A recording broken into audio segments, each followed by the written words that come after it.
Det var en gang 3 bukker som skulle gå til seters og gjøre seg fete.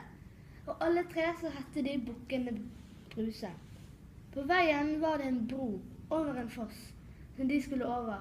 Og under den broen bodde det et stort, fælt troll med øyne som tintallerkener og nese så lang som et riveskaft. Så kom den yngste Bukkene Bruse og skulle over broen. Tripp, trapp, sa det i broen. Hvem er det som tramper på min bro? Skrek trollet. Og den minste Bukken Bruse, jeg setter den gjør så fet, sa bukken. Den var så fin i målet. Nå kommer jeg og tar deg, sa trollet. Og den ikke tar meg, må så liten, bare kom den mellomste Bukken Bruse, han mye større. Ja, nok, sa trollet. Om en liten stund så kom den mellomste Bukkene Bruse og skulle over broen. Tripp, trapp, sa broen. Hvem er det som tripper på min bro? Skrek trollet. Og det er den mellomste Bukkene Bruse som skal til seters og gjøre seg fet, sa bukken. Den var ikke fin i målet, den. Nå kommer jeg og tar deg, sa trollet.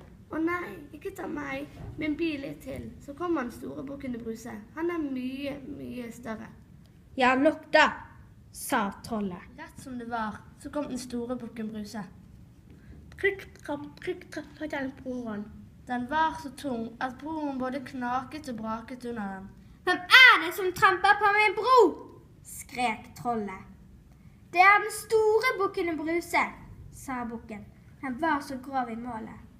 Nå kommer jeg og tar deg, skrek trollet. Ja, kom du! Jeg har 2 store spjut. Med dem skal jeg stinge dine øyne ut. Jeg har 2 store kampestener, med dem skal jeg knuse både marg og bene, sa bukken. Så røk den på trollet og stakk ut øynene på ham. Slå sund både marg og ben og stanget ham ut på fossen. Så gikk den til seters. Der ble bukkene så fete at de nesten ikke orket å gå hjem igjen. Og er ikke fettet gått av dem, så er de det ennå. Og slipp, slapp, slutte, det var jeg til ute.